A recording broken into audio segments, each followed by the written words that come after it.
বিসমিল্লাহির রহমানির রহিম। Commerce study point থেকে এম শরীয়ত আরিফিন বামুন্দি। আজকের আলোচনার বিষয় হচ্ছে আপনার principles of finance. Principles of finance সাবজেক্টটা অনার্স দ্বিতীয় বর্ষে আপনার ম্যানেজমেন্ট ডিপার্টমেন্ট আর ফার্স্ট ইয়ারে থাকে হচ্ছে আপনার অ্যাকাউন্টিং ডিপার্টমেন্টে। তো আজকের যে বিষয়টা হচ্ছে, যদি এটা হচ্ছে আপনার ম্যানেজমেন্ট ডিপার্টমেন্টের, তারপরও অ্যাকাউন্টিং ডিপার্টমেন্টে খুব গুরুত্বপূর্ণ, এবং এছাড়াও honours third year, final year এই সাবজেক্টগুলো এই বর্ষেও এই অঙ্কটা আপনার থাকে, মিনিমাম থাকে। তো আজকে যে অঙ্কটা আমি আলোচনা করব সেটা হচ্ছে আপনার শর্ট টার্ম ফিনান্স অথবা কারেন্ট লায়াবিলিটিস, এই দুটা নামেই পরিচিত। তো আজকে বিগত পর্বে আমি এই অঙ্কের কয়েকটা লেকচার দিয়েছিলাম। সেটা হচ্ছে আপনার কস্ট অফ ট্রেড, তারপর কমার্শিয়াল পেপার, কম্পেনসেটিং ব্যালেন্স। তো আজকে আলাদা আলাদা করে আজকে যৌথভাবে থাকবে। সেটা হচ্ছে দেখেন, এ কোম্পানি নিড টাকা 8 লক্ষ টাকা to meet it's the working capital and the considering the following alternative source. তো এই কোম্পানির 8 লক্ষ টাকার প্রয়োজন, 8 লক্ষ টাকা প্রয়োজন। এটা হচ্ছে বিভিন্ন মাধ্যম থেকে বা বিভিন্ন সিস্টেমে এই অর্থায়নগুলো উনি করবে কোম্পানি। প্রথম যেটা, দ্য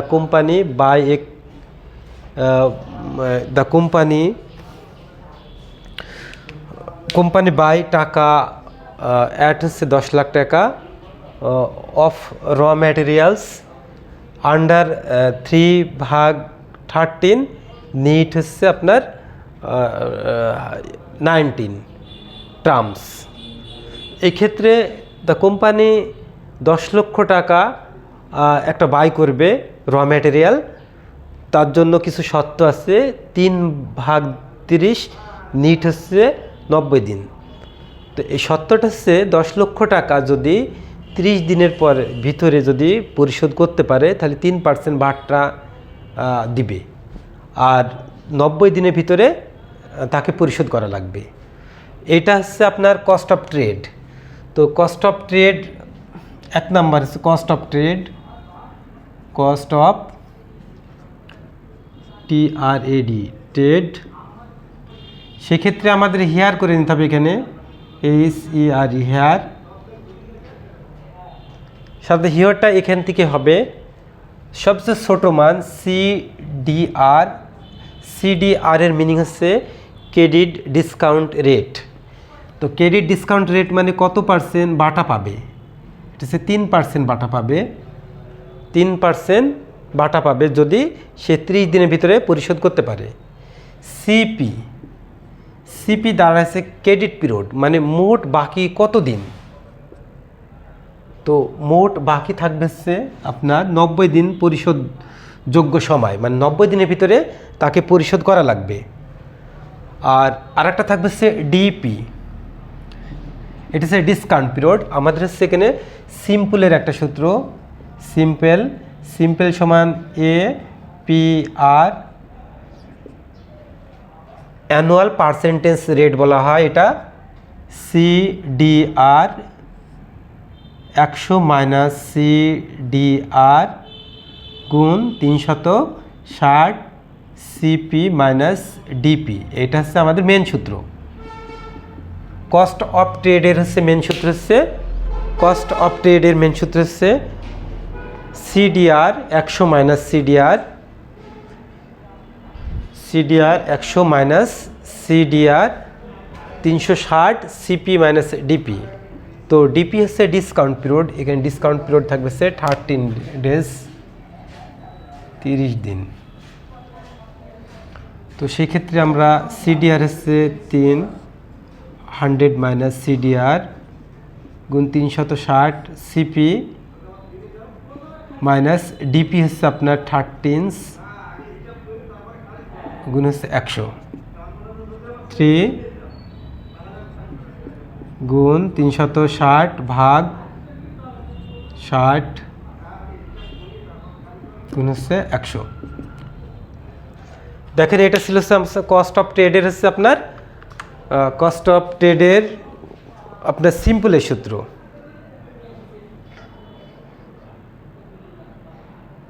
কস্ট অফ ট্রেডের সিম্পলের সূত্র এটা। তো 3কে আমরা সাধারণত 97 দিয়ে ভাগ দিব। 3 ভাগ 97, তাহলে এটার মান আসছে আমাদের 0.03092। আর 360কে এটা যদি কাটে আর এটা 636 হবে, গুণ হচ্ছে 100। এটার সাথে যদি এটা আমরা গুণ দিয়ে, এখানে দশমিক আছে, গুণ 6, তাহলে থাকবে হচ্ছে 0.1855 গুণ হচ্ছে 100। এটার সাথে 100 গুণ দিলে আমাদের আসবে 18.55%। এটা ছিল হচ্ছে আমাদের হচ্ছে annual percentage rate. Annual percentage rate হবে আমাদের হচ্ছে আপনার 18.55। তো কমার্শিয়াল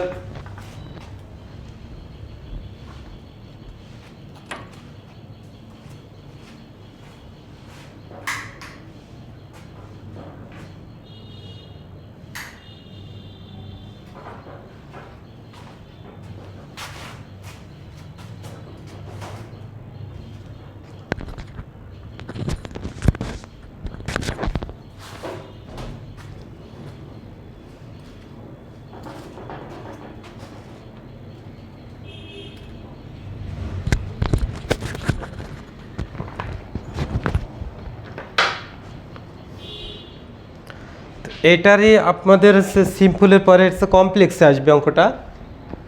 যদি আমাদের অঙ্কটা কমপ্লেক্সে আসে, তো কমপ্লেক্সে যদি আসে তাহলে আমরা কি লিখবো দেখেন, কস্ট অফ ট্রেডের হচ্ছে কমপ্লেক্সের EIR হচ্ছে effective interest rate 1 + I × the power n। এটা হচ্ছে আপনার কমপ্লেক্সের সূত্র হচ্ছে EIR। তো ওখানে আমরা হিয়ার লিখে নেব,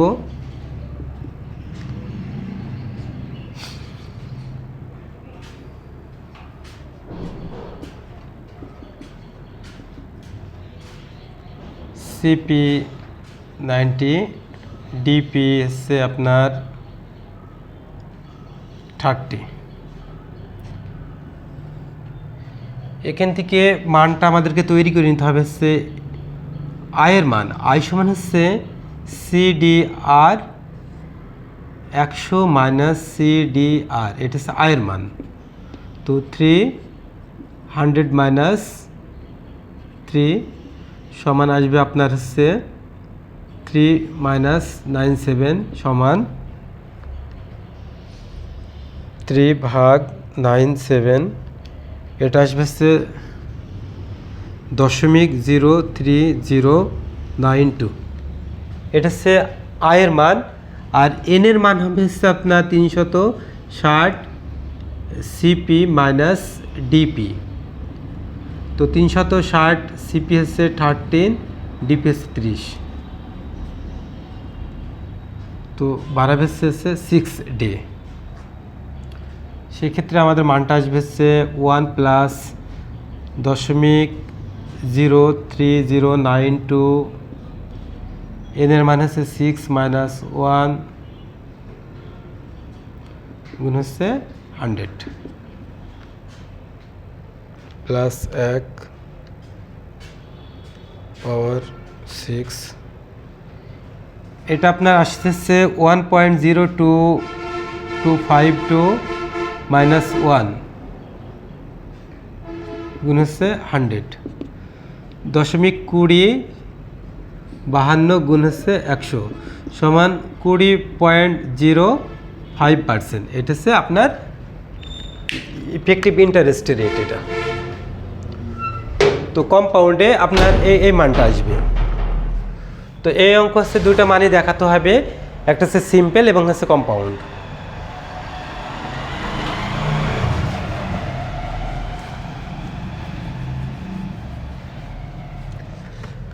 দুই নাম্বার, এ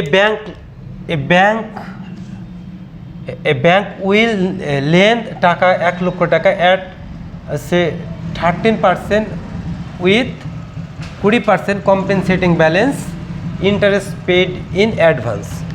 তো এটা হচ্ছে এই অঙ্কটা আসবে আপনার কম্পেনসেটিং ব্যালেন্সের অঙ্ক। তো কম্পেনসেটিং ব্যালেন্সের হচ্ছে আপনার কম্পেনসেটিং ব্যালেন্সের সিম্পল এবং সিম্পল যে নিয়ম, সিম্পল থাকবে হচ্ছে APR সমান I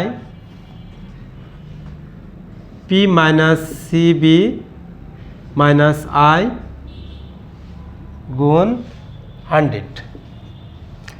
এটা থাকবে আপনার হচ্ছে সিম্পল। এটা তো সিম্পলে যদি এটা হচ্ছে আপনার থাকে, তাহলে এখানে হচ্ছে আয়ের মানটা বের করে নিব আমরা। এখানে 1 লক্ষ টাকা লেন মানে ধার করবে ওই ব্যাংক থেকে। 1 লক্ষ টাকার পরে আমাদের ইন্টারেস্ট হবে হচ্ছে 13%, সমান হচ্ছে 13,000। সিবি মানে কম্পেনসেটিং ব্যালেন্স হবে হচ্ছে 1 লক্ষ টাকার পরে 20%, সমান হচ্ছে 20,000 এটা। তবে এখানে কিছু একটা প্রশ্ন আসে, কোনো অঙ্কে যদি সে ইন্টারেস্ট পেইড ইন অ্যাডভান্স কথাটা উল্লেখ থাকে, তাহলে এখানে লাস্টে আয়টা আসবে, আর যদি উল্লেখ না থাকে তাহলে এটা আসবে না। তখন শুধু এই এম থাকবে, আই পি মাইনাস সিবি এটা থাকবে। আর যদি ইন্টারেস্ট পেইড ইন অ্যাডভান্স হয় সেই ক্ষেত্রে আমাদের এখানে আয় শব্দটা আসবে। তো আয়ের মান হচ্ছে এখানে 13,000, পি এর মান হচ্ছে পি মানে প্রিন্সিপালস অফ লোন হচ্ছে 1 লক্ষ টাকা। তো 1 লক্ষ টাকা হচ্ছে লোন। সিবি মানে কম্পেনসেটিং ব্যালেন্স হচ্ছে 20,000 টাকা, আর আয় হচ্ছে আপনার 13,000 টাকা গুণ হচ্ছে 100। তো 13,000 টাকা 1 লক্ষ থেকে 20 আর 13 33,000 টাকা যদি আমরা বিয়োগ দিই তাহলে থাকবে হচ্ছে 67,000 টাকা গুণ হচ্ছে 100। তো 13,000কে আমরা 67,000 দিয়ে যদি আমরা ভাগ দিই আমাদের আসবে হচ্ছে 19.20, 19.40% আসবে। এটা ছিল হচ্ছে আমাদের হচ্ছে কম্পেনসেটিং ব্যালেন্স। এটা কম্পেনসেটিং ব্যালেন্সে সাধারণত হচ্ছে আপনার সিম্পলভাবে হয়, অ্যানুয়াল পার্সেন্টেজ রেটটাই হয়। তো নেক্সট আমাদের ইস্যু, এটা হচ্ছে issue the commercial paper of টাকা 10 লক্ষ টাকা। কমার্শিয়াল পেপার হচ্ছে আমাদের বিক্রয় করব। এটা কয় মাসের জন্য? 6 month period. And net value যার হচ্ছে কত লাখ টাকা হচ্ছে আপনার 9,50,000 টাকা। তো এটা হচ্ছে আপনার 3 নাম্বার রিকোয়ারমেন্ট হচ্ছে কমার্শিয়াল পেপার।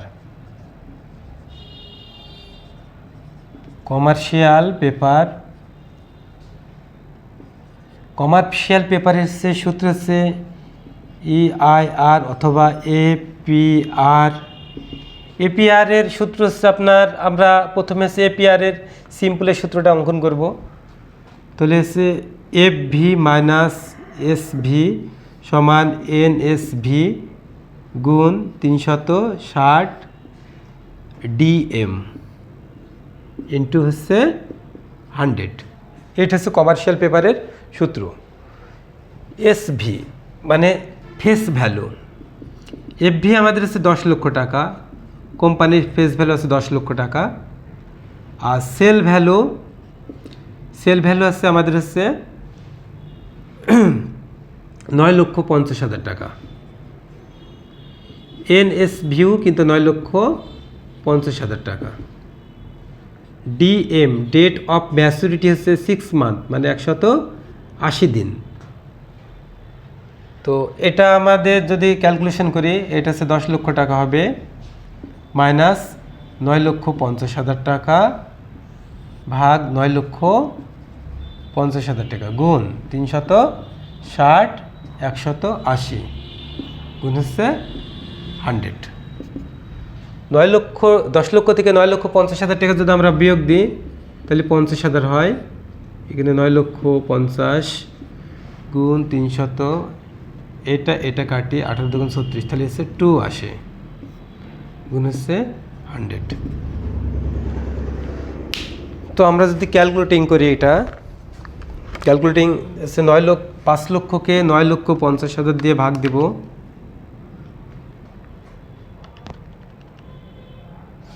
50,000কে 9,50,000 দিয়ে যদি আমরা ভাগ দিই তাহলে আমাদের আসতে আসছে 0.050526 গুণ হচ্ছে 2 গুণ হচ্ছে 100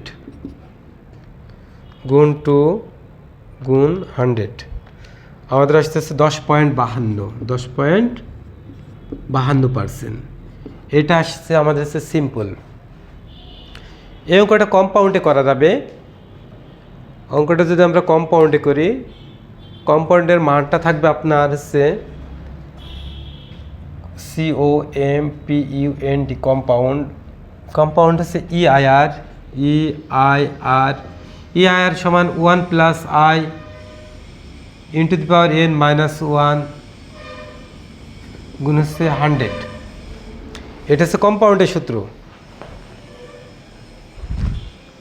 তো কম্পাউন্ডের যদি এই সূত্রটা আমরা ইউজ করি, তো এটা হচ্ছে আপনার এখানে আয়ের মানটা থাকবে, এই মানটা হচ্ছে আয়ের থাকবে, যে এই মানটা আয়ের, এটা আয়ের মান থাকবে, আর এই মানটা থাকবে হচ্ছে এন এর মান। এটা হচ্ছে এন এর মান, আর এটা হচ্ছে আয়ের মান।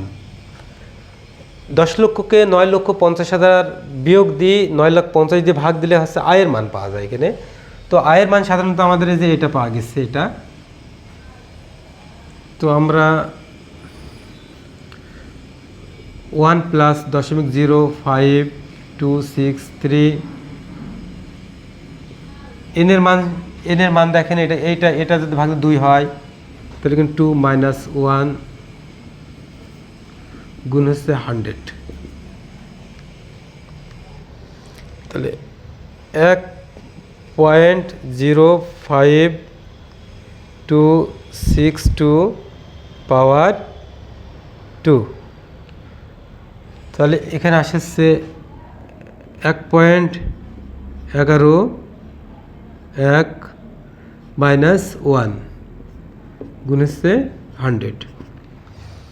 এটা যদি বাদ দিয়ে দিই 0.1101 গুণ হচ্ছে 100 সমান হচ্ছে 11.01%। এটা হচ্ছে আপনার ইফেক্টিভ ইন্টারেস্ট হচ্ছে কম্পাউন্ডের সূত্র।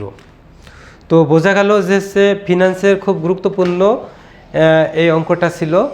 আপনার শর্ট টার্ম ফিনান্সে 3টা টার্ম ছিল, অপশন ছিল, অল্টারনেটিভ। এখান থেকে 3টা টার্মের মধ্যে সবচেয়ে লয়ের কস্ট যেটা থাকবে সেটা আমরা হচ্ছে গ্রহণ করতে পারবো। Which alternative choice and why, মানে যেটা সবচেয়ে কম হবে সেই অল্টারনেটিভটা আমরা হচ্ছে গ্রহণ করব। তো আশা করি এটা বুঝতে পারছেন। তো এই বলে আজকে এখানে শেষ করছি। আল্লাহ হাফেজ।